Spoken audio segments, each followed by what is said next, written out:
Bienvenue dans cet épisode 4 des vérités interdites du baron sinistre. Agathe, la poupée pyromane. N'hésitez pas à aimer, à vous abonner, à partager, republier, commenter. Ça nous aide énormément et vous ne manquerez aucun des prochains épisodes. Bien, j'ai assez parlé. Je vous laisse avec le baron. Bonne écoute. Bonsoir, Vermine. J'espère que vous allez bien. Pour ma part, je suis dans une position quelque peu inconfortable. L'histoire interdite que je m'apprête à vous livrer n'est pas une histoire qui vient de loin. Ce n'est pas un mythe urbain, un conte populaire, une tradition orale. C'est quelque chose qui me touche personnellement, quelque chose qui m'est arrivé, quelque chose qui me perturbe suffisamment pour que je me décide à le partager avec vous. Alors, installez-vous confortablement et j'espère que vous vous sentez plus à l'aise que moi qui me sens entouré d'une drôle d'atmosphère tandis que je suis en train de vous enregistrer cet épisode. Épisode particulier car je vais vous parler d'un objet que j'ai réellement en ma possession. Un objet qui me met mal à l'aise. C'est toujours plus simple de parler des objets hantés connus comme Okiku au Japon, Annabelle, le petit Robert, qu'importe. Mais quand vous avez un objet supposément possédé ou hanté qui partage vos murs, superstitieux ou pas, le doute fait le reste du travail. C'est un objet que je ne touche jamais, je ne le regarde jamais. Il s'agit d'un petit coffret en bois, imprégné apparemment de ce qui doit être du vin de messe, scellé par de la résine, objet que j'ai moi-même rangé dans le fond d'un grand coffre en bois, une grosse malle en bois décorative verrouillée à double tour que j'ai dans mon hall d'entrée. Et je n'y touche jamais. Je le conserve néanmoins scrupuleusement, par prudence, par respect, et je vais vous le confier, et peut-être par crainte aussi.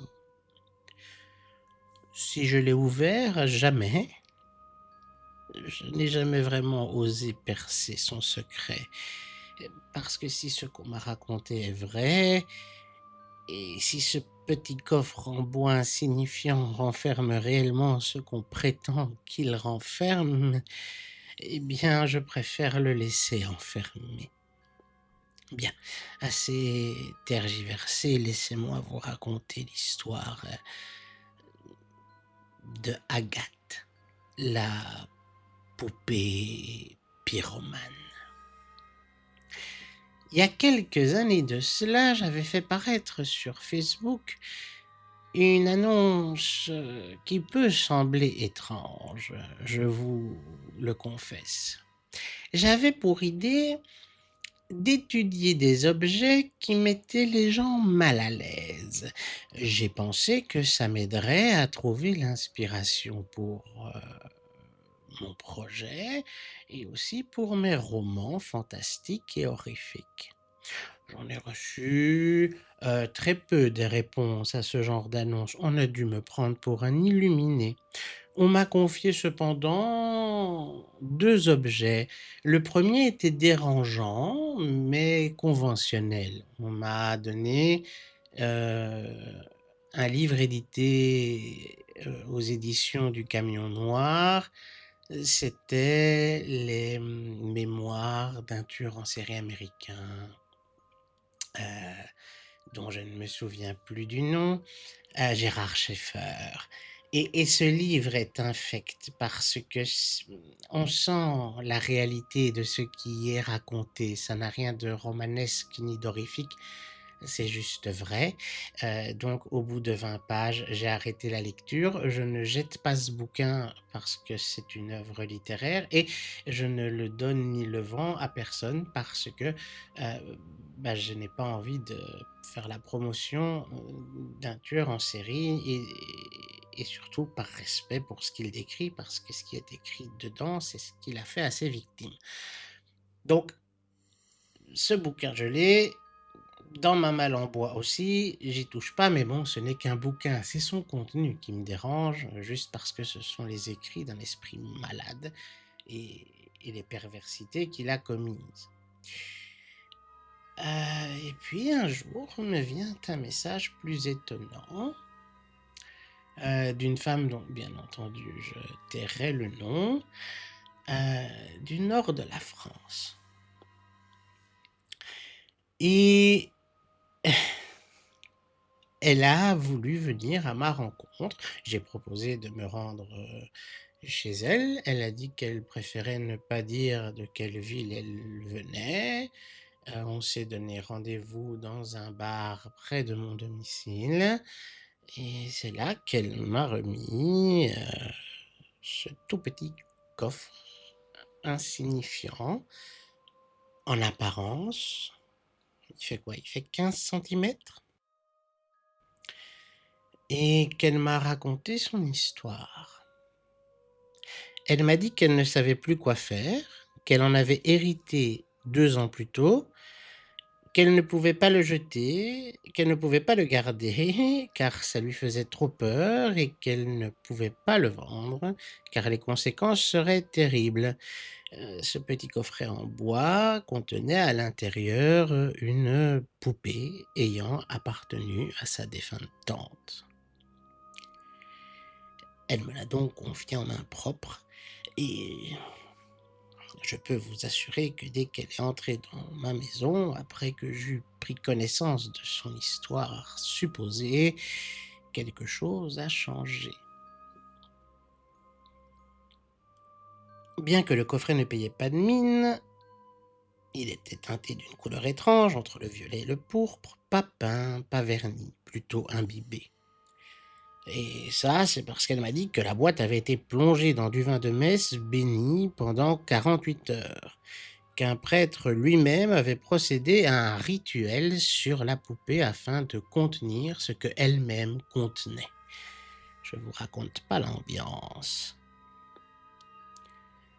Et donc à l'intérieur, m'a-t-elle dit, se trouvait une minuscule poupée, qui était néanmoins ligotée par un chapelet, du nom d'Agathe. Ne me demandez pas pourquoi Agathe, certainement que la tante avait baptisé sa poupée. Apparemment, elle collectionnait les petits objets mignons. Vu la taille de la boîte, la dite Agathe doit être une poupée d'une dizaine de centimètres. En effet, sa tante, m'a-t-elle raconté, passionnée de brocante, collectionnait les petits objets mignons et avait trouvé cette poupée Agathe. C'est une poupée apparemment, je suppose, de chiffon. La boîte n'est pas bien lourde ou en plastique. Je ne sais pas, je ne l'ai pas vue et je ne tiens pas à la voir. En tout cas, sa tante, elle, l'a vue et l'a ajoutée à sa collection dans sa vitrine. Au début, rien d'anormal, jusqu'au moment où la poupée commençait apparemment, d'après les dires, je ne peux rien prouver, et la nièce non plus, mais d'après les dires de la défunte tante, Agathe se déplaçait à l'intérieur de la maison. Elle n'était pas souvent à sa place dans la vitrine. Quand je vous dis ça, je regarde derrière moi, c'est vous dire à quel point c'est malaisant. Elle se déplaçait, mais pas pour se mettre à n'importe quel endroit de la maison. Un coup, la poupée quittait la vitrine pour apparaître sur la cheminée. Puis un coup, près du tisonnier. Et c'est fou parce que quand je raconte ça, je suis vraiment pas bien. La malle est derrière moi et je vous le promets, je me retourne, je me sens observé. Ce n'est pas très agréable et mon chat regardant dans la même direction et mes chiens étant nerveux, ça ne met pas en confiance. Mais bon. Et plus étrange encore, parfois Agathe se tenait à côté de bougies allumées. Mais pas allumées par la tante de la femme, allumées apparemment par Agathe. Bon, la tante a commencé à flipper un petit peu, ce que je peux tout à fait comprendre. N'est-ce pas? Ce rire est nerveux. Profitez-en, je ris rarement nerveusement. Et or donc, elle a commencé à trouver ça inquiétant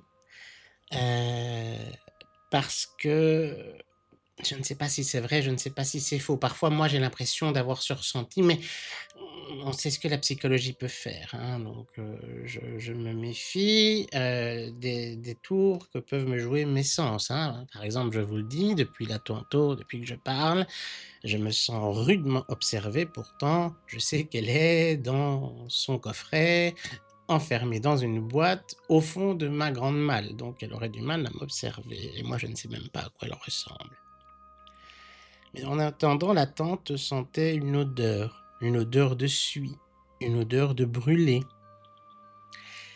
Elle en a eu assez. Après tout, un jour, elle a évalué les pertes et profits, et entre le stress qu'elle sentait avec la présence de cette Agathe chez elle, elle ne savait pas si c'était une mauvaise blague de ses neveux qui venaient lui rendre visite ou de ses enfants. En attendant, ça ne la faisait pas rire. C'était une dame très pieuse, croyante.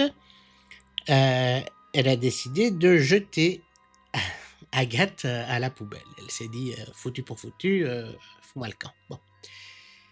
Alors, d'après les dires de la nièce qui viennent eux-mêmes de la bouche de la défunte tante, le soir même, l'alerte incendie, le dispositif anti-incendie de la maison s'est déclaré parce que le fauteuil avait pris feu dans le salon et dans la vitrine. Pour une fois, alors qu'on ne lui avait plus demandé d'y être, se trouvait la petite Agathe.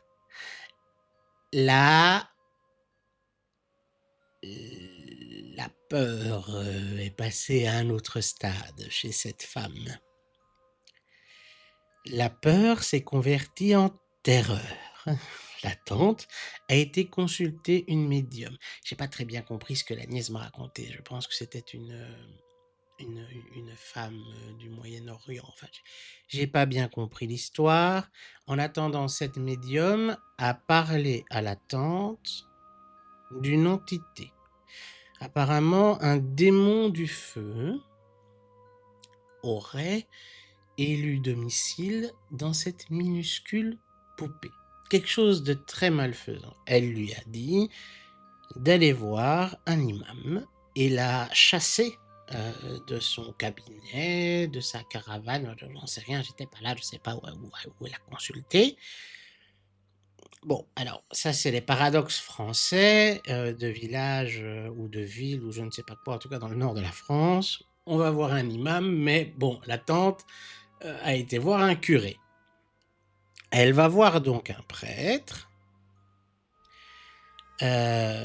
parce que la médium lui a conseillé de se débarrasser de la poupée en allant voir un imam. Elle se dit prêtre, imam, religion, kiff kiff mouton, on y va. Alors, le prêtre, je ne sais pas s'il a cru ou non à l'histoire, mais en tout cas, il a procédé à un rituel de scellement. Il a prié, il a entouré Agathe d'un chapelet qu'il avait béni, il l'a enfermée dans un petit coffret en bois et a plongé le tout 48 heures dans du vin de messe, béni lui aussi. Ensuite, il a scellé le coffret avec de la résine, de je ne sais plus quoi, et la femme ne le savait plus non plus, et a interdit qu'on ouvre la boîte, qu'on la vende, parce que ce serait terrible. Et on ne pouvait pas évidemment la détruire non plus. Parce que déjà que ce que faisait Agathe était flippant au demeurant, détruire Agathe aurait libéré la supposée entité qu'elle contient, c'est-à-dire un démon du feu. Donc, voilà la tante avec cette boîte qui est maintenant en ma possession, tante décédée, et la nièce reçoit une note apparemment avec l'histoire et tout le saint tremblement de Agathe et l'ordre, la consigne de garder précieusement le coffret. Alors, je pense que la femme en question était un peu dans ma position. Elle s'est dit, ça a l'air gros comme histoire, mais dans le doute, on va quand même pas contrarier, et elle la tenait rangée chez elle, mais elle se sentait pas bien du tout. Elle voyait plus trop ce qu'elle pouvait en faire, parce que c'est un peu comme la tradition, je vous en parlerai un jour, mais il ne faut jamais ramasser une pièce de monnaie qu'on trouve par terre, parce que selon la culture gitane, on peut se débarrasser du mauvais œil en le transmettant à une pièce qu'on maudit, et on jette cette pièce. Et quelqu'un qui ramasserait la pièce par cupidité se verrait transférer la malédiction qu'elle contenait, et en débarrassant par le même la personne qui avait le mauvais œil à la base. Donc ça pourrait être le même principe. Donc elle s'est dit qu'elle gardait le coffret. Et quand elle a vu mon annonce sur Facebook, elle s'est dit, c'est un signe divin, il y a un malade qui veut bien prendre des objets comme ça. Et malade, je crois que je l'ai été, parce que je vous avoue que depuis que j'ai Agathe chez moi, même si je ne sais pas à quoi ressemble cette petite poupée, j'ai retiré mon annonce, et je me suis dit que c'était bien de s'intéresser à l'occulte, mais que c'était peut-être pas une bonne idée d'empiler trop d'objets bizarres chez soi. Je ne sais pas si cette femme m'a raconté la vérité. Elle m'a dit clairement, je ne veux pas la jeter, j'en ai peur, vous avez dit que vous en prendrez soin, alors tenez. Et j'aurais pu refuser. La curiosité l'a emporté, l'envie d'être inspirée. Peut-être qu'elle a tout inventé, mais tout inventer, me contacter par Facebook, faire tout ce chemin juste pour se débarrasser d'une boîte. Et en plus, si elle s'est moquée de moi, ça contient peut-être rien. Enfin, si, ça contient quand même un truc, parce que quand on le secoue, on sent qu'il y a quelque chose dedans, mais je sais pas ce que c'est. Et je la secoue pas trop, parce qu'il faut peut-être pas... C'est peut-être comme le génie de la lampe, il vaut mieux pas trop frotter. En tout cas, elle s'est débarrassée apparemment de quelque chose qui la terrifiait. Alors, moi, je n'ai jamais ouvert le coffret. Je vous avoue que depuis qu'il est là, et surtout maintenant, je ne me sens pas à l'aise au moment auquel je suis en train de vous parler. Alors, je n'y pense pas, et quand je n'y pense pas, ça va, mais parfois, mes animaux réagissent de manière étrange. Je me dis qu'il vaut mieux que ce coffret reste scellé. J'ai envie de penser que le prêtre, si prêtre il y eut, savait ce qu'il faisait.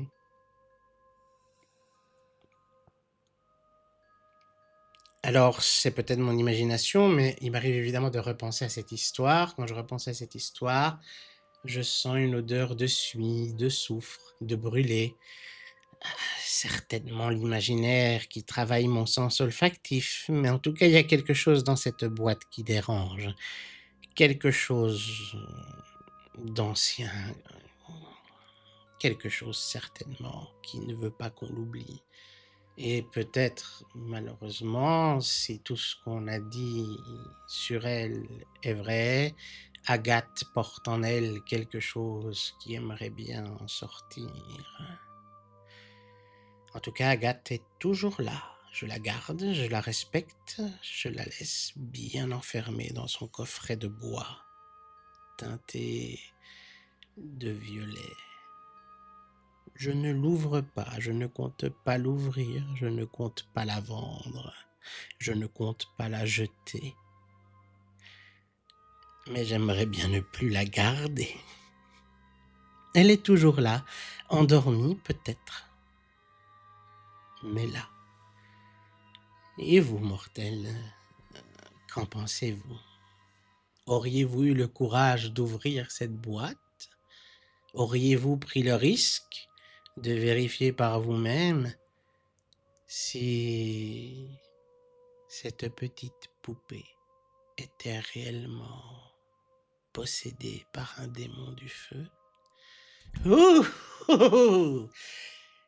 Ah, les histoires que je raconte en général sont supposées vous provoquer des frissons à vous, mais là, j'ai les chines qui se dandinent.